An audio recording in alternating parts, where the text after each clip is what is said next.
Bonjour, si on parlait d'Amazon, il faut que vous vous en occupiez, sinon c'est lui qui s'occupera de vous, car tout est sur Amazon désormais. 365 millions de produits et services sont vendus par le géant du e-commerce. Le vôtre en fait probablement partie, même si vous ne le savez pas. Il y a toujours des revendeurs quelque part. Il arrive même que les ventes des produits d'une marque profitent davantage à ses revendeurs qu'à son propriétaire, à des prix et des conditions décidés par eux, pas par le propriétaire. Avouez que c'est absurde. Mais si cela arrive, c'est de sa faute. Il y a encore trop de sociétés qui s'opposent à Amazon ou le négligent. C'est un déni de réalité.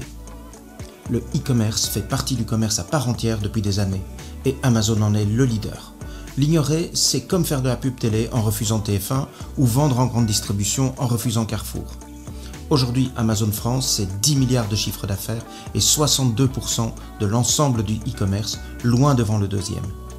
Plus encore, c'est le 5e site web le plus visité, le 3e moteur de recherche, un comparateur leader et un acteur économique de premier plan.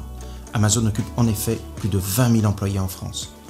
Pour être complet, ajoutons que grâce à sa console DSP, qui réunit 39 millions de consommateurs, c'est un des supports publicitaires de référence.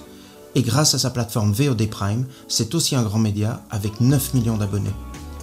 Il ne s'agit pas de faire son éloge, mais de comprendre son importance pour en être un bénéficiaire, pas une victime. Amazon est un pont entre les consommateurs et les marques. La vôtre par exemple, si vous l'exploitez correctement et si vous exploitez correctement ses codes. Si on parlait de ça aussi. Merci de m'avoir suivi, n'oubliez pas de vous abonner, de liker et de cliquer sur la cloche pour être informé de mes nouvelles vidéos.